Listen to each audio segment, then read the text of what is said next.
you're the problem. No, this boss is the problem. No, this system is the problem. And we all kind of flip-flop back and forth. And it's either and both and all of the above, right?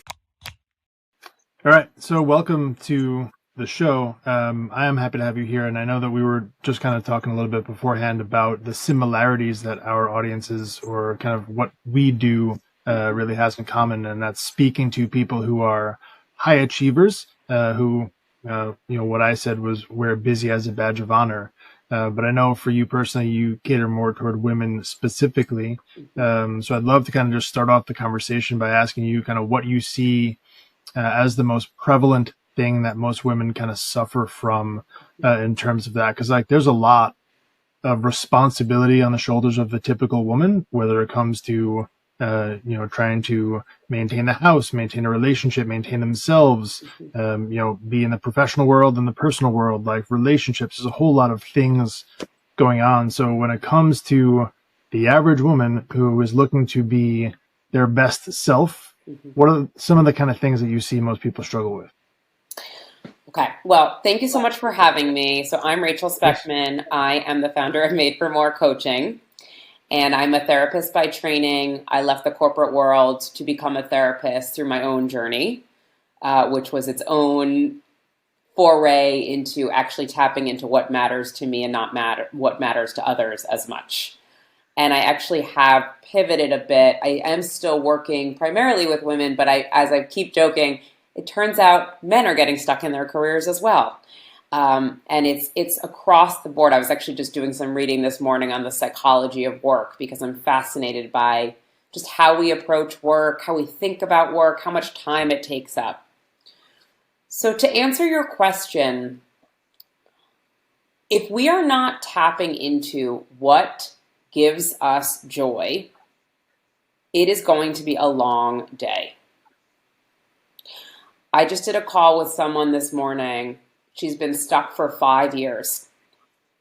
And she just won all of these nonprofit awards for something that she's been doing that she's so passionate about. And the disconnect between who and how we show up to work and how we show up to other areas of our life can feel so asymmetrical. And almost like if you're a balancing act, or I'm an athlete, so like when my right foot is in pain, my left foot is feeling it too. Because it's overcompensating, just how the body is designed. And so the brain is overcompensating and the body's overcompensating when we're out of alignment. And I assume it's similar to your work. People come to me with mental health challenges, physical health challenges, relationship challenges. And we've got to start figuring out very small shifts. And I don't not include myself in this at all, because I'm a human doing this work as well, trying to figure out every day what is going to make me feel more in alignment, bring in an income, of course. And how do we find, I like the 3 C's. How do we tap into curiosity, challenge, and community that fills us up? That's good. So I like when you say, when you started talking about that, it was really about kind of living and experiencing joy. And one of the things I think that I see a lot is people don't even know what brings them joy, right? Do you see the same sort of thing where like they'll even struggle to define, hey, what is it that would bring me joy in my life? It's so funny. I just went on my own 2 months ago. I've worked for other people for the last 20 years. And I was literally telling a friend this morning, I said, it's so hard to not have somebody else telling you what to do, because then you have to tell yourself what to do. Yeah. And it's a good hard. I call it a good hard, but it is hard because it's just so much easier generally to just, okay, what do you think I should do? Okay, I gotta be busy. I gotta be busy. This morning I have a 7-year-old and a 3-year-old. And this morning, my 3-year-old is really into like playing doctor right now. And normally in the morning, I'm, getting them ready, doing all the things. And this morning, she just said, stick your tongue out. Right. And so I stuck my tongue out, and then my son joined, and all of a sudden we had this doctor session. And then I was rushing my son. This is just this morning. I was rushing my son to get into the shower, to get to camp, X, Y, and Z. And he said, I'm building a Lego planet. Come join me to build this Lego planet. I could get emotional talking about this. And I think there are so many times in my life where I'm just so busy getting to the next thing. I'm like, oh my gosh, I would have missed the doctor moment. I would have missed the Lego planet. Yeah. And I think that's the beauty of children, is that they can really bring you back to that moment. And that's also the hardest thing, because we are adults and we're living in this world, and we need to be, not need to be, but we think we need to be grinding. Yeah. It's a great story, and I'm laughing a little bit because I don't know if you can see here, but I got a heart tattoo from my Wait a daughter second, this I'm going to morning. top you on that one. Look, I have a little ring from camp yesterday. But it makes me laugh because we talk so much about making a life, but I think we forget sometimes, like in the micro, right? These little moments, whether it's building a Lego world or getting a glittery heart tattoo, Mm-hmm. like these are little things that are your child's entire life. And for those of us who are high achieving parents, Mm-hmm. right, if you don't have a kid, maybe you don't relate to this as much, but you look at these little things from your perspective, and it's like, man, you've got the weight of the world on your shoulders with responsibilities and your bills and all the stuff going on in the adult world. Mm-hmm. But when you pause and take a look at from your child's perspective, um, that's their entire childhood. And that little 3-minute break it takes you to sit there and snap 4 Legos together and be involved for a couple minutes, it really changes their entire day. And I love that intentional pause to sit down and be intentional, right? To be present. And I think that there are so many of us who are so busy being busy, Mm-hmm. we forget to actually live our lives. So I love that you kind of mentioned that. And I assume that that's something you see often in most of the people you work with, right? As far as like they kind of almost forget to be present. Yeah, I mean, anxiety is a fear of the future, and depression is a fear of the past.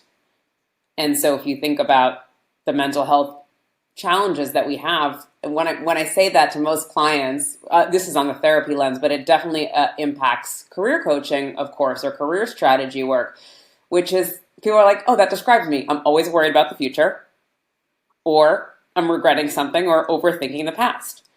Okay, well, the present is the gift, right? It's the now. And, I try to participate in a daily meditation and daily practices, and constantly it's like, always the question is like, why is it so hard to be in the present? Why is it so hard? If it were easy, it would be fantastic. So why is it so hard? I really think it's a spiritual question, actually. I think it's like humans are designed, and our workplace is designed, and our computers and all these incredible systems that we have to expand, to grow, to be high achieving. I'm literally writing a blog right now about the definition of winning, and how my definition is different than yours. And yet when we compare and we look around, and it can be so easy to just get so quickly in our heads, um, and lose sight of what's literally right in front of us. Yeah. It makes you think a little bit about children and joy and anxiety and depression. And there are some children who suffer from anxiety or depression, but for the large majority, way less than adults, right? And I think a lot of that has to do with the influence of the outside world, society, and all these other pressures that are put on us or we put on ourselves. And, it sort of makes me wonder, could we, in essence, remove some of that shenanigans and get back to this joyous nature where we get to, maybe we want to stop and build a Lego. Maybe we want to paint a rock. Maybe we want to just enjoy our life in the present. And is some of this stuff unnecessary that we put on ourselves, and we're forcing ourselves to live this quote unquote adult life that we don't even enjoy? And it seems counterintuitive, right? And obviously there's a part of that where you have to pay your bills and you have to do the responsible adult crap. Mm-hmm. But it doesn't mean that it has to be painful and annoying and burdensome, right? You could live in joy and still be responsible, right? Mm-hmm. And that's what it is. I really think it's almost impossible to do career strategy work, if you are not in touch with your finances, and by that I mean, what are the bills you have to pay? What is the lifestyle you're accustomed to? Many people who come to me either have been saving for a long time but don't know what they're saving for, or aren't saving. They're blowing through money very quickly in terms of kind of shopaholic type tendencies.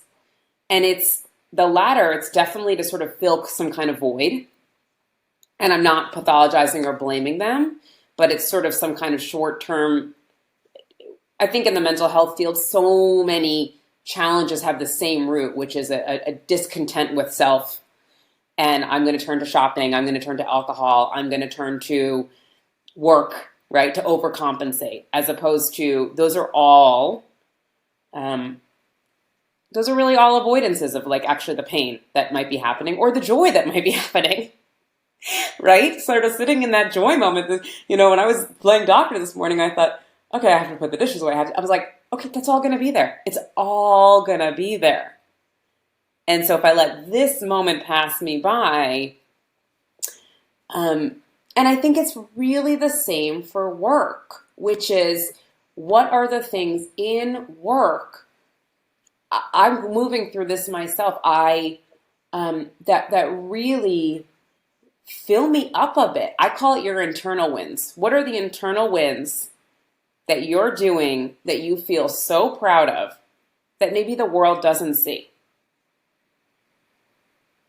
So I'm definitely, the reason I think clients are kind of attracted to work with me is that I, for the most part, am very honest that this is undoing a lot of things to reclaim what it means to be joyful and proactive and high achieving, but by your own terms.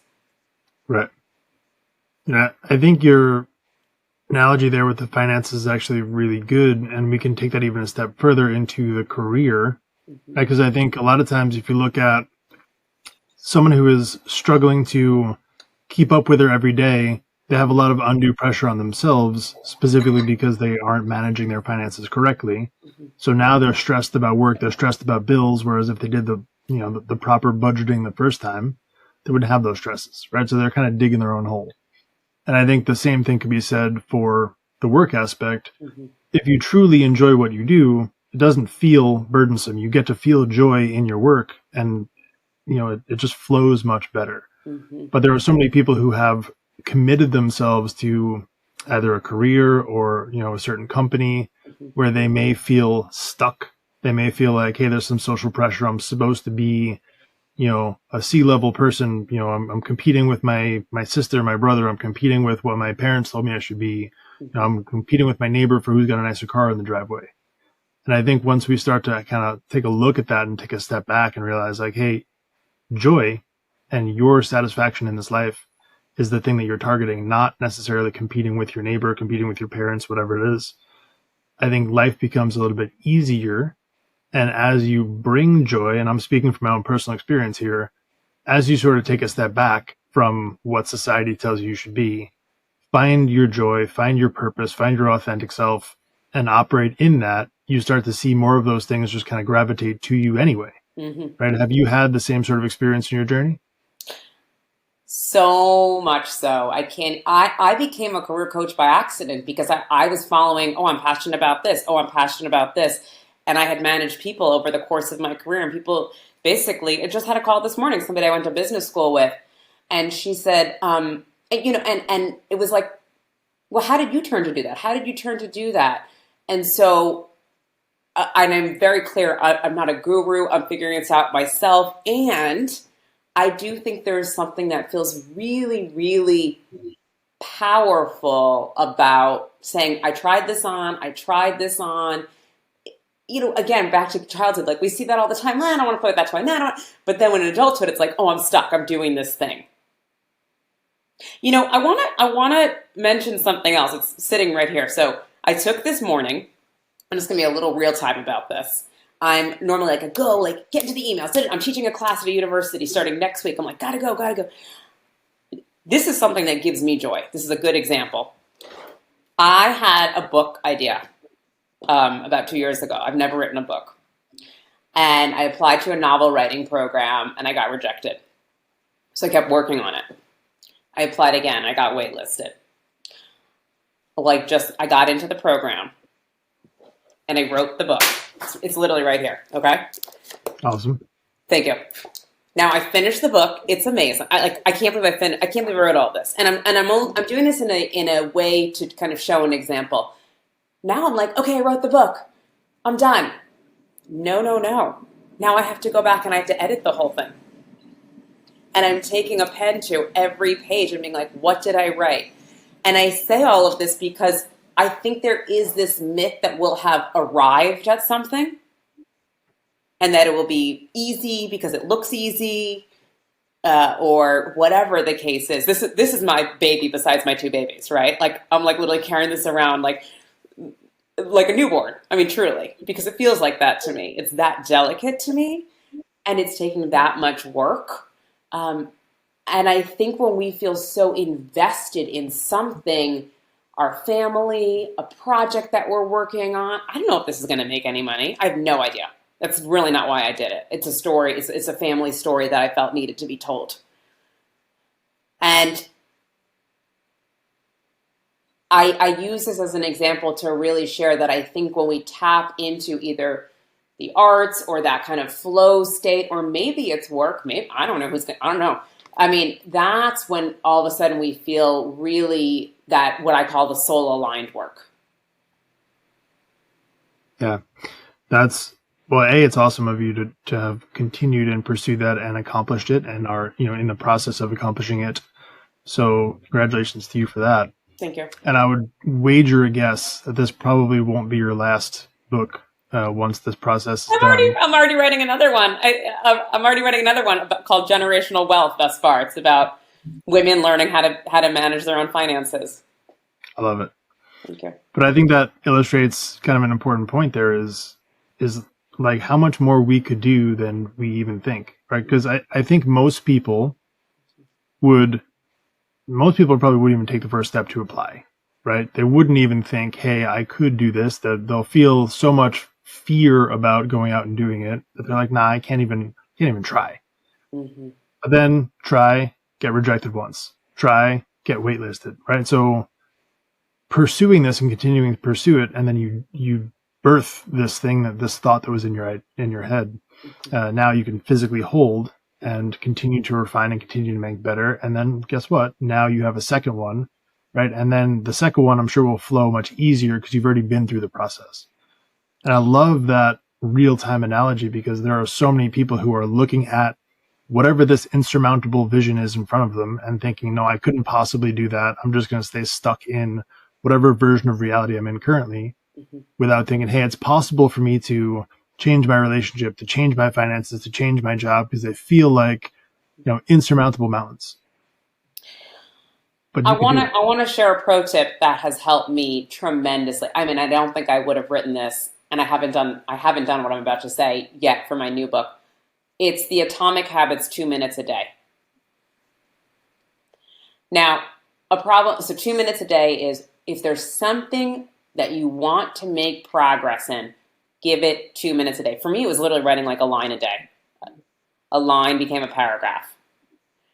For me, there are so many things I want to do for 2 minutes a day that I'm like, okay, well, how do I prioritize, right? And that gets into that high achieving. And for me, the perfectionism comes out, the fear, the what if, is anybody ever going to read this, right? And it's funny because my sister-in-law once said to me, not everyone's going to love your kid. I just want you to know that. This was, and I was like, what? And this was like when, my kids were young, very young. And she said, not everyone's going to love your kid. And I think it's really a beautiful moment when that happens to a parent because they realize they're in love with something, but the whole world isn't. And I think it's the same about the things that we're really passionate about. I'm really in love with the things that I'm doing. Yes, oftentimes we, especially if we're doing it for a living, we need the marketplace to validate it. We need sources of cash and income and all of those things as adults do. And it's also okay to not have everybody love it. I think that's a really big trap high achieving people get into, including myself. Yeah. How much of that do you think has to do with self-confidence and identity, right? How much people are leaning into ego and pride compared to the people who are super just comfortable with who they are and not worried about the criticism or judgment? I will say over and over again, the ego goes on a journey. The ego goes on a journey. And it has so much to do with, you can call it deprogramming, deconstructing, scaffolding, whatever term you want to use, but sort of getting to the core of, well, what matters to me, not what matters to this parent, not like who are the top 2 to 3 people that things matter to, and I better be one of them, right? Like I better be number one, and then likely a partner if you have one, or but not everyone, and that's something that I myself really fell victim to, and still have to be really aware of, which is the children's book, Are You My Mother? Like, do you like this idea? Do you like this idea? And it's, wait a sec. Do I like this idea? Whether you like it or not, do I like it? It's Yeah. a lot of internal work, a lot. And I feel like for me personally, having gone on that journey and continuing to still go on that journey, one of the things that I learned the most was that, yes, it's a lot of work, but the reward on the other side of that is so worth it that you start to almost become addicted to looking for more places to kind of do the work just because of how good it feels on the other side of it. And I love telling that part of the story because there are so many people who avoid doing the work because it is uncomfortable. And I think you'll vouch for me when I say this too. It's still uncomfortable to this day, right? To do some of these conversations with yourself. Right. But the reward on the other side is 10 times better than the scariness or whatever goes into it on the front. Do you agree with that? 100%. And there's 2 things I want to say to that. The first is I ask everybody who I do a call with, what percent happy are you at work right now? Do you want to guess what the average is? Who starts to work with me? Yeah, it's 50 or lower, I would guess. Definitely. Oh yeah, definitely. Average is 20 to 40%. I had somebody yesterday. She was like 6% if I'm being generous. And then I will ask them, would you live in a house that's 80% falling apart? Would you stay in a relationship that's 80%? No. But of course, we feel that we need to do this for work because either sometimes financially we really do need to, at least for a short term. So I say that because when I ask them where they're at, I tell them the goal is 80%. And they look at me like I have 10 heads. 80%? You're telling me I'm at 6%? And I said, well, it's not 80% tomorrow. It's 6.5% tomorrow. And then 7%. And then 8%, right? So it is this incremental, consistent change. And consistency is really, especially when we don't get those external rewards, it's very hard. It can be very challenging. And even for this book that I just finished, my class finished yesterday, my 9-month writing class. It was phenomenal. It was beautiful. And I said, I need more accountability. I signed up for a writing conference in March so that and I'm like, I'm going to be finished editing this. I need those goalposts for myself. And one thing I have to say that I also observe in high achieving people is not, my coach said this to me. I left my job. I went to social work school. I got my license. I'm practicing therapy. I said, what should I do next? What should I do next? And she said, can you just enjoy the view for a minute? So enjoying the view is back to being present. And again, not succumbing to that fear and anxiety. Because if anxiety is driving the business, if anxiety is driving the workday, it's, I love what one of my favorite authors says, like anxiety, fear, you can be in the car, but you can't drive in the passenger seat right now with me. And then you have to actively push it to the back seat. And you need support. You need mental health support. You need a coach. You need a good friend. You need Netflix at the end of the day for 20 minutes, like whatever. Yeah. Well, I think that's a good point too, because I sort of feel like I don't have anything to really back this up, but I would tend to assume most people think anxiety or depression are a thing that you can solve and then just be done with, right? And I don't view it that way. I view it, much like you said, it's a thing that you learn to kind of understand about yourself and you manage. And I don't think it's this thing that like you ever fully solve and it goes away forever. It's a part of you that you need to learn to balance. Are you living in the present, the future, or the past? And I do think that it's healthy to dip your toe into those emotions every once in a while, right? But not fully dive in. You got to find a way to kind of get back to center there. But I just think it's important to really understand the dynamic between all those and how it's not this thing that you fully solve and never go into again, right? Because I think that's where people sort of start to put these false expectations of themselves, where now they're expecting to feel 100% solved. And when they don't feel that way, then they feel broken. They feel like they're not good enough. They feel all these sorts of feelings, right? Do you see the same thing? Oh, 100%. And I won't go totally into mental health theory, but one of my favorite tools is called acceptance and commitment therapy. And ACT is basically what is our relationship specifically around resistance to the thing that's happening. And the more we resist it, so let's say you have somebody who, I'll use a good one, who I think a relevant one, who has a child who has some behavior challenges. And you just sit there and you're like, I got to change this kid. I got to change this kid. I got to change this kid. You're resisting it. You're resisting it. As opposed to what do I have influence over? What do I not? How can I be in a place of as much as possible, and I know this is going to sound hard, but like harmony with the thing that's happening as opposed to rejection and resistance and denial. Because that's that gets into the meditative space of like, it's our resistance with things that really causes distress. And that's because things can be uncomfortable. And so I think when we think about the career piece, it's attuning to, that was a great work day. Why? What happened that was a great work day? Oh, I did this. I did this. Oh, I pushed myself here. Oh, that was a miserable work day. I was by myself or I was in front of a group of people. For me, it's like if I have to fake it, it's a rough work day for me. For somebody else, they're fine to fake it, whatever they define that as. But, they have their own way. Everybody has their own way of individualizing what a good day to them feels like. But to your point earlier, it's like, are we doing the work to investigate and to say, yes, I want to get away from the things that are soul draining me and somehow start putting the chips out there to start moving towards soul aligned. Yeah.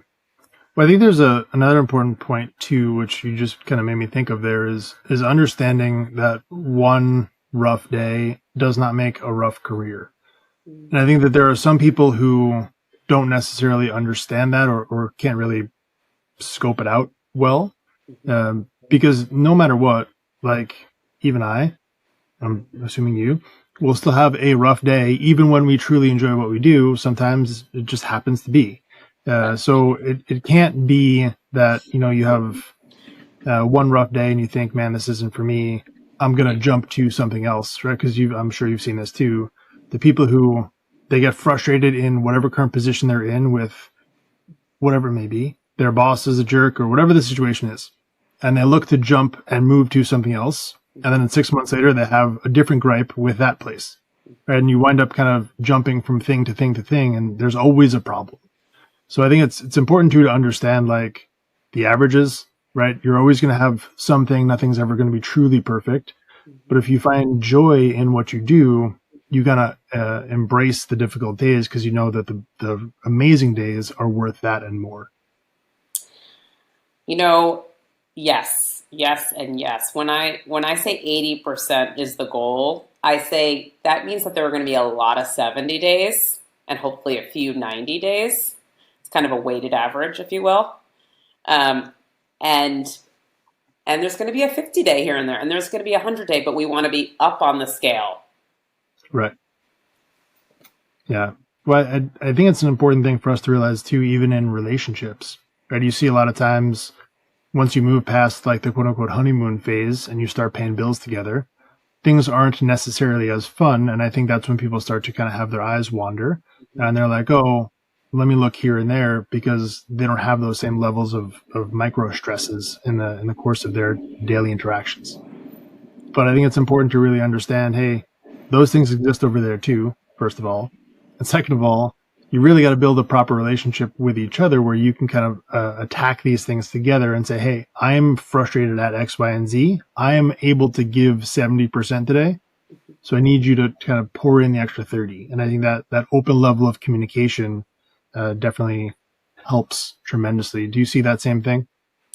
Definitely. So now we were talking earlier about sort of the internalization of discomfort, which is generally depression, anxiety, and the externalization is, and then there's the constant, and knowing, oh wow, it's so funny. I love like thinking about, there's no manual for parenting. We are making the manual for ourselves all the time. When this gets hard, this is what I do. Okay, go to 3B. Okay, stop doing that thing. Go take a break. Okay, go for a walk. I love shooting a basketball hoop, whatever the case is. Like, disconnect. But we all have to write our own manuals. And I think the externalization piece, that's kind of looking at the themes. And that's another exercise I have people do quite frequently, which is what are the themes that have been driving the joy? What have been your favorite bosses and why? And it might be very different than, what looks like how it looks on LinkedIn or resume or whatever. And then what are the things that have really dragged us down? And so when we think about what's really dragged us down, I'm working with somebody who literally was like, I want to be demoted. I do not like this management position that I'm in. So talking about back to the ego. And then it's okay.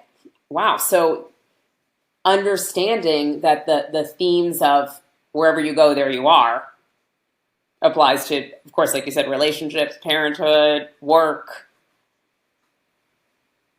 And I think a big, big part of this is who's around you. What's your team? And I don't mean necessarily your work team. I call it who's on Team Rachel, who's on Team Jim. Doesn't matter if it's Team Rachel working for herself, Team Rachel working at this college, Team Rachel working at this business, and not everybody's on your team. Not everybody's going to like your kid. Yeah. I think it's important to not take that personally, right? And that's, where we go back to kind of ego and pride and acceptance of yourself. I'm laughing because that's my 2025 goal, is to not take things as personally. And what a goal to have when you launch your own business. Wow, somebody had to reschedule. Oh, it actually had nothing to do with me. Oh, somebody's busy right now. It had nothing to do with me. Yeah.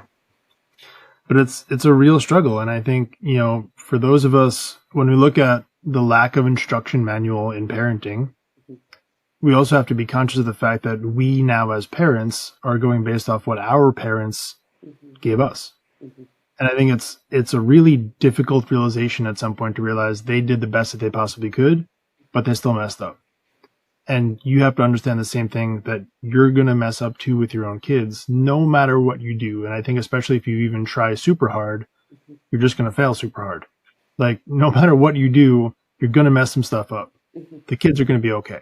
I think as long as you genuinely care about doing the right thing by them, genuinely care, they're going to be just fine. You put your heart into it and you say, hey, what is in the best interest of my child? Not as what is in the best interest of me, not living vicariously through your kids. But like, hey, what is in their best interest? Who are they authentically?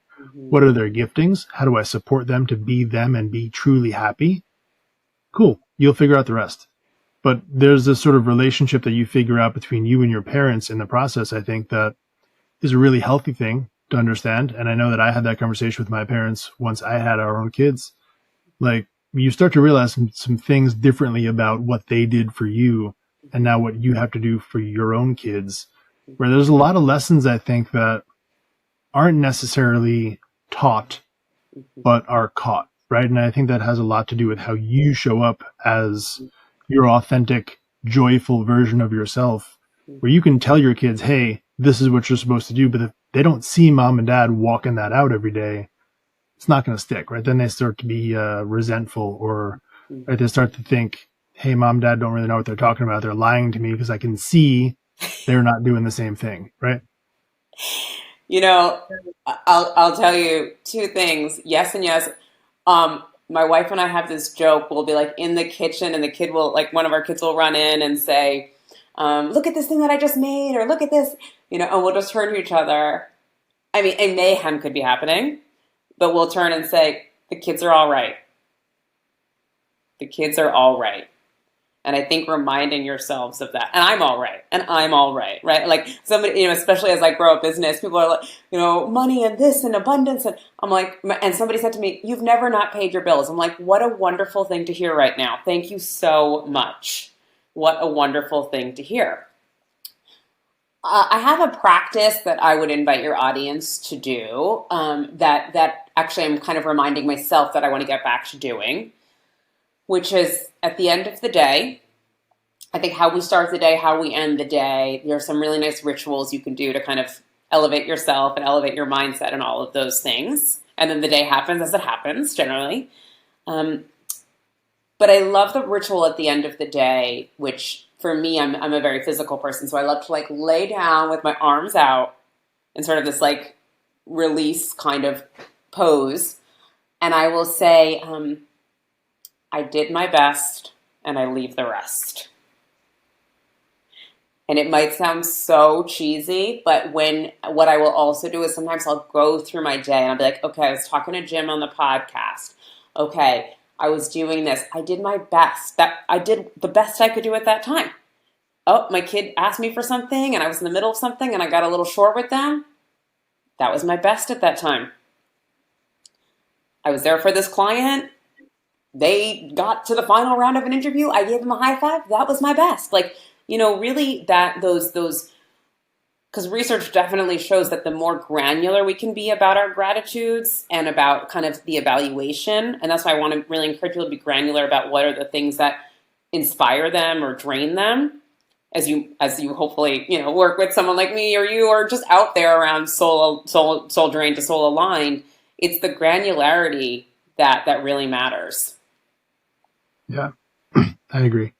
And I think that daily practice of gratitude tremendously helps, as well as, what you said about doing your best and kind of giving yourself permission to be human and not expecting to be perfect at everything, because that puts so much pressure on you that you kind of can't just be yourself and operate as your joyful, purpose-filled, spirit-aligned self.